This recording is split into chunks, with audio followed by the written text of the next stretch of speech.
हरिः ओं श्रीकौशिकान्वयसुधाम्बुधिसीदभानुं श्रीशुद्धसद्वगुरुवर्यतनूजरत्नं श्रीलक्ष्मणार्यवरदार्यपताब्जभृङ्गं श्रीमत्सुचक्रवरदार्यमहं प्रपद्ये तमेव बत्वा परवासुदेवं रङ्गे सयं राजवदर्गणीयं प्राबोधगें योगरसूक्तिमालां भक्ताङ्गिरेणु भगवन्तमीडे मण्डङ्गुडियन्बर् मामரையோர்மன்னீசீர் தொண்டர் அடிப்பொடி தொன்னகரம் வண்டு தினத்தவையல் தென்னரங்கத்தம்மானை பள்ளி உணர்த்தும்பிரான் உதைத்தவோர் அந்தர தமிழர்கள் கூட்டங்கள் இவையோ அருந்தவ முனிவரும் மருதரும் இவரோ இந்திர நாணயம் தானும் மந்திவனோ எம்பெருமான் வனகோவிலின் வாசல் சுந்தரர் நெருக்க விச்சாதர் நூக்க இயக்கரும் மயங்கினர் திருவடை தொழுவான் அந்தரம்பாரடுமில்லி மத்திதுவோ ரங்கத்தம்மா பள்ளி எழுந்தருளாயே. இந்த பாசுரம் தொண்டரடிப்பொடி ஆழ்வார் அரங்கநாதனை விஸ்வரூபம் தரிசிக்க வந்திருக்கும் பொழுது கண்ட காட்சியாக கொள்ளலாம். இதிலே அவர் எம்பெருமானடித்து சுவாமின் தேவருடைய திருக்கோவிலின் வாசலிலே தேவேந்திரனும் ஐராவத யானையும் வந்திருப்பதுமன்றி அண்டத்துக்குள் இரான் என்ன தேவர்களும் அவர்களுடைய பரிவாரங்களும் மகா தபஸ்வியான சனகாதி முனிவர்களும் மருத கணங்களும் யக்ஷர்களும் கந்தர்வர்களும் நெருக்கவும் வித்யாதரர்கள் தள்ளவும் செய்தார்கள். ஏனெனில் தேவரீருடைய திருவடி தொழுவதற்காக மயங்கி நின்றனர். இந்த காட்சியை கண்ட ஆகாசமும் பூமியும் அவகாசமற்றிதான் நின்னது. எனவே அரங்கத்தரவணையில் பள்ளி கொண்ட ரங்கநாதனே எழுந்தருள்வாயாக என்று துயில் உணர்த்துகிறார். அந்தரம் பாரிடமில்லை மத்திதுவோ என்பதற்கு ஏற்கனவே சுவாமின் அந்தரத்தையும் பாறையும் இரு அடியால் அளர்ந்துவிட்டு மூன்றாவது அடி எங்கே என்றும் கேட்டது போல் பாரும் பூமியும் தேவரீருடைய பக்தர்களால் நிறைந்து அவர்கள் உம்மை சேவிப்பதற்கு ஆவலாய் காத்திருக்கிறார்கள். ஆதலினால் தூய்நுளர்மின் சேவை சாதிக்குவின் என்று தொண்டரிழ்வாழ்வார் சாதிக்கிறார். நீலாதுங்க தனகிரி தடே சுத்தம் உத்போத்ய கிருஷ்ணம் பாரார்த்தியம் ஸ்வம் ஸ்ரீசரசித்தம் அத்தியாபயந்தி சோச்சிட்டாயாம் சஜநிகலிதம் யாபலாத் கிருத்திய புங்க்தே கோதாதசே நமிதமிதம் புயவாஸ்து புயகா அன்னவயல் புதுவை ஆண்டாள் அரங்கற்கு பன்னு திருப்பாவை பல்பதியம் இன்னிசையால் பாடி கொடுத்தாள் நற்பா மாலை பூமாலை சூடி கொடுத்தாளை சொல்லு சூடி கொடுத்த சுடர்கொடியே தொல்பாவை பாடியர்ல வல்லவல் விளையாய் நாடி நீ வேங்கடவர்க்கு என்ன விதி என்னை மாற்றம் நாம் கடவா வண்ணமே நல்கு கீசு கீசன் எங்கும் கீசு கீசன் எங்கும் ஆனை சாத்தன் கலந்து கீசு கீசன் எங்கும் ஆனை சாத்தல் கலந்து பேசின பேச்சரவம் கேட்டிலையோ பேய் பெண்ணே கீசு கீசன் எங்கும் ஆனை சாத்தல் கலந்து பேசின பேச்சரவம் கேட்டிலையோ பேய் பெண்ணே காசும் பிறப்பும் கலகலப்ப கை பேர்த்து காசும் பிறப்பும் கலகலப்ப கை பேர்த்து வாசனரும் குழல் ஆட்சியர் மத்தினால் ஓசைப்படுத்த தயிரரவம் கேட்டிலையோ வாசனரும் குழல் ஆட்சியர் மத்தினால் ஓசைப்படுத்த தயிரரவம் கேட்டிலையோ நாயக பிள்ளாய் நாராயணல் மூர்த்தி நாயக பெண் பிள்ளாய் நாராயணன் மூர்த்தி கேசவனை பாடவும் நீ கேட்டே கிடத்தியோ நாயக பிள்ளாய் நாராயணல் மூர்த்தி கேசவனை பாடவும் நீ கேட்டே கிடத்தியோ தேசமுடையாய் திரவேலோரெம்பாவாய் தேசமுடையாய் திரவேலோரெம்பாவாய் கீசு கீசன் எங்கும் ஆனை சாத்தன் கலந்து. இதன் சுருக்க உரையை இப்பொழுது பார்க்கலாம். ஏ மதிகட்ட பெண்ணே, மனசில் பக்தி இருந்தும் வீம்பு பிடித்து எழுந்திருக்காதே, கண்ணனை தொழ வராதே கிடக்கும் பெண்ணே, பேய் பெண்ணே, எல்லா விடத்திலும் பாரத்வாஜ பட்சிகளானவை ஒன்னோடொன்னு சம்சலேஷித்து கீச் கீச் என்று பேசிய பேச்சினுடைய ஆரவார வார்த்தை கேட்கவில்லையோ? பரிமள வஸ்துக்களினால் மணங்கமழா நின்னுள்ள கூந்தலையுடைய இடைப்பெண்கள் கழுத்தில் அணிந்துள்ள அச்சுத்தாலியும் ஆமைத்தாலியும் கலகலவென சப்திக்கும்படியான கைகளை அசைத்து கையிலே உள்ள வளைகள் ஓசை எழுப்பி மப்தாலே கடையும் ஓசையும் தயிரின் ஒலியும் கேட்கவில்லையா? பெண்களுக்கெல்லாம் தலைமையாயிருப்பவளே, ஸ்ரீமன் நாராயணனின் அவதாரமான கண்ணபிரானை நாங்கள் பாடா நிற்கச் செய்தும் நீ அப்பாட்டை கேட்டும் வைத்தும் இங்கனே உறங்குவாயோ? மிக்க தேஜசுடையவளே, நீயே எழுந்து வந்து கதவை திறப்பாயாக. நாம் முன்பே பார்த்தோம், 5 லட்சம் கோபிகா ஸ்திரீகள் ஆயர்பாடியிலே ஹேமந்த ருதுவில் முதல் மாதமாகிய மார்கழி மாதத்தில் நந்தகோபனுடைய விரஜபூமியில் காத்யாயனி விரதம் இருந்தார்கள். அவர்கள் நந்தகோபனின் மகனாகிய கண்ணனை எங்களுக்கு பதியாக தருவாயாக என்று மகாயோகினை எடுத்து வேண்டுகிறார்கள். அதை அனுகரித்து ஆண்டாள் ஸ்ரீவில்லிபுத்தூரையே ஆயர்பாடியாகவும் கூட உள்ள சிறுமியர்களெல்லாம் கோபியர்களாகவும் நந்தகோபாலன் மாளிகையாக வடபத்திரசாயி கோவிலையும் எம்பெருமான் வடபத்திரசாயியை கண்ணனாகவும் பாவித்து பாவை நோன்பை நோக்கிறார் என்று. இது எப்படி என்றால், கிருஷ்ண பக்தி பெரியாழ்வாரிடமிருந்து கேட்கப்பெற்று மனதில் கூடி நிறைந்து வாய்வழி 30 பாசுரங்களாக ஒலித்தன.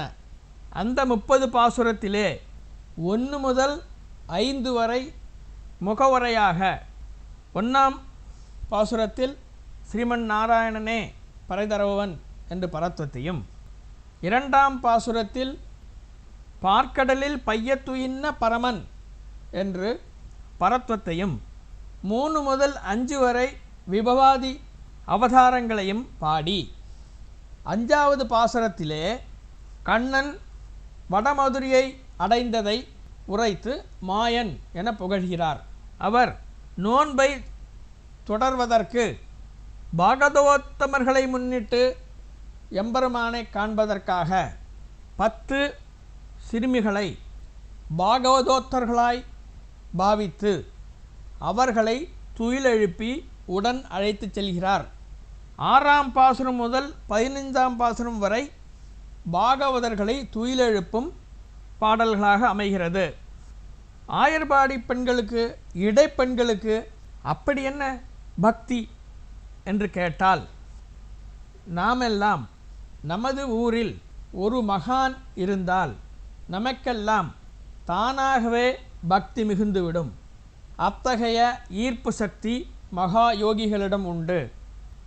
எம்பெருமானே கிருஷ்ணனாக அவதரித்திருக்கிறான், அவன் ஆயர்பாடியில் இருக்கிறான் என்றால் தானாகவே பக்தி எல்லாவர்க்கும் வந்துவிடும்.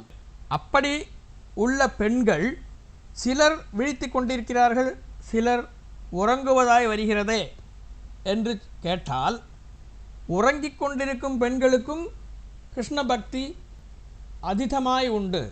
ஆனால் அவர்கள் கிருஷ்ணன் மோகனாஸ்திரத்திலே மயங்கி கிடக்கிறார்கள்.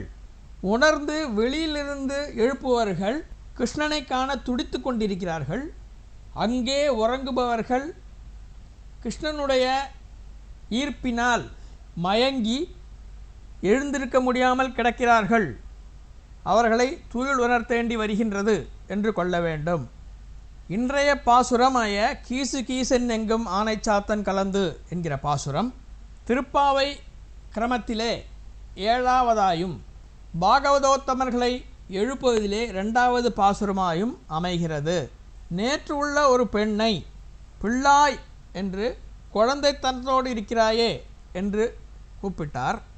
ஏனென்றால் அந்த பெண்ணிற்கு கிருஷ்ணானுபவம் பாகவதர்களோடு கூடி எம்பெருமானை தரிசிப்பது போன்றவைகள் தெரியாமல் இருந்ததால் பிள்ளாய் சிறு பிள்ளையாய் இருக்கிறாரே என்று சாதித்தார்.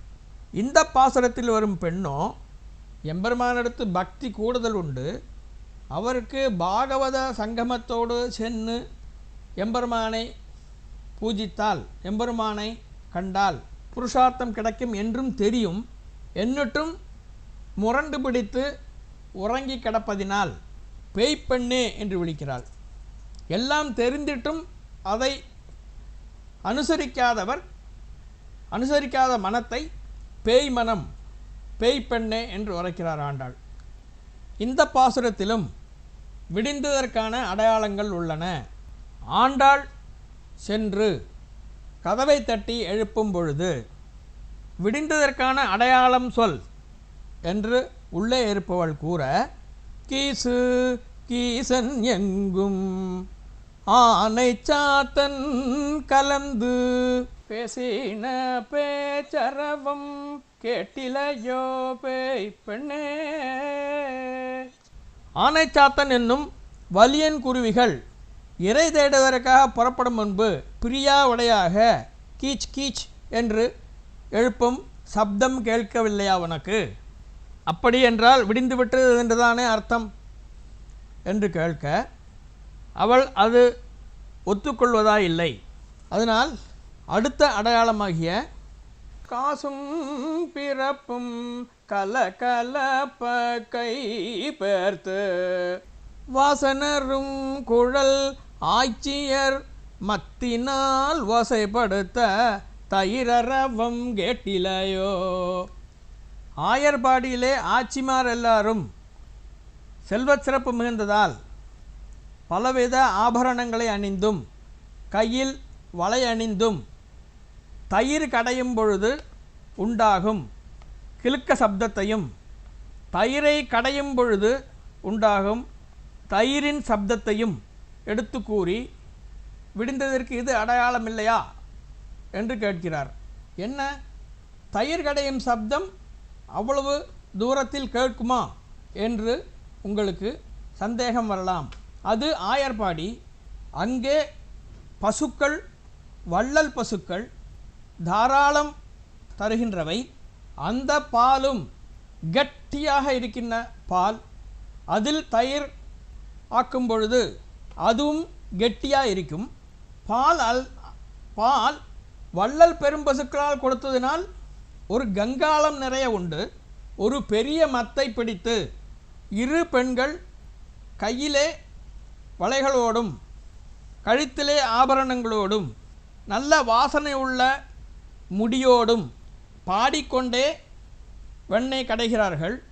அப்பொழுது கடையும் இரு பெண்ணும் கைவலி தெரியாமல் இருப்பதற்கும் தளராமல் இருப்பதற்குமாக கிருஷ்ண பக்தியில் பாட்டு பாடிக்கொண்டே கடைகிறார்கள். அப்படி கடையும்போல் அசைவதினால் கழுத்தில் உள்ள ஆபரணங்கள் ஒன்றோடு ஒன்று மோதி சலசலப்பை உண்டாக்குகிறது. கையில் வளைகள் இட்டிருப்பதனால் அதுவும் கிளிங் கிளிங் சப்தம் உண்டாக்குகிறது. பெரிய மத்து கங்காளத்தில் கெட்டியான தயிரை கடையும் பொழுது சர் சர் என்ற சப்தம் உண்டாகிறது. இதெல்லாம் ஒரு வீட்டில் அல்ல, எல்லா இடையர் வீட்டிலும் இதுதான் கதி. ஏனென்றால் அவர்கள் வைசியர்கள். அவருடைய குலத்தொழிலாக பசுவை பாதுகாப்பது, பால் கறப்பது, தயிர் கடைவது, வெண்ணெய் எடுத்து வைப்பது என்பதை அவர்கள் விடாமல் செய்திருப்பார்கள். அவர் ஏன் அப்படி விடாமல் செய்யணும்னா, அங்கே கண்ணன் இருக்கிறான், கண்ணன் வந்து திருட மாட்டானா, அதை நாம் பார்க்க மாட்டோமா என்ற ஆசையில் காலையிலே எழுந்து வெண்ணெய் எடுத்து உரிமேல் வைத்துவிட்டு ஒன்றும் அறியாதது போல் வேற ஒரு அறையில் போய் இருப்பார்கள். கண்ணன் அங்கே சகாக்களுடன் வந்து வெண்ணெய் திருடி தின்பதை ரசிப்பதற்காக மூலையில் ஒளிந்து கொண்டு பார்ப்பார்கள். என்றாலும் யசோதையிடம் போய் செல்லமாக குறை கூறுவார்கள், குற்றம் கூறுவார்கள். அது கோபியர்களுக்கு அங்குள்ள ஆயர்பாடியில் உள்ள எல்லாருக்கும் பிடித்த ஒரு காரியமாகும். எல்லோரும் குலத்தொழில் செய்வார்கள் என்று கூறுகிறீரே, யசோதையும் தயிர் கடைவாளா என்ற கேள்வி கேட்டால் அதற்கு சிறிய திருமடலில் திருமங்கையாழ்வார் அழகாக சாதிக்கிறார். வாரார் வனமுளையாள் மத்தார பத்தி கொண்டு ஏறார் இடைநோவை எத்தனையோர் போதுமாய் சீரார் தயிர் கடைந்து வெண்ணெய் திரண்டதனை வேறார் நுதல் மடவாள் வேறோர் கலத்திட்டு நாரார் உரியேற்றி நன்கமைய வைத்ததனை போராவேற் கண்மடவாள் போந்தனையும் பொயுரக்கம் என்று யசோதை தயிர் கடைவதையும் ஆழ்வார் அழகாக பாடியிருக்கிறார். இப்படி தயிர் கடையும் சப்தமும் கையில் வளை சப்தமும் மாலை இடிக்கும் சப்தமும் இரண்டு பெண்கள் மாறி மாறி பாடும் சப்தமும் கேட்கிறதே, அப்பொழுது விடிந்து விட்டதில்லையா, எழுந்து வருவாயாக என்று ஆண்டாள் சாதிக்கிறார். என்ன சொன்னாலும் உள்ளே படுத்திருப்பவள் கேட்பதாக இல்லை. அதனால் நாயக பெண் பிள்ளாய் நாராயணன் மூர்த்தி கேசவனை பாடவும் நீ கேட்டே கிடத்தியோ. நாங்கள் எதற்காக உன்னை கூப்பிடுகிறோம் என்று நீ அறிந்தால் நீ அறியாமலே எழுந்து வந்து விடுவாய். நாங்கள் நாராயணனை கேசவமூர்த்தியை துதித்து பாடுவதற்காகத்தான் உன்னை எழுப்புகிறோம்.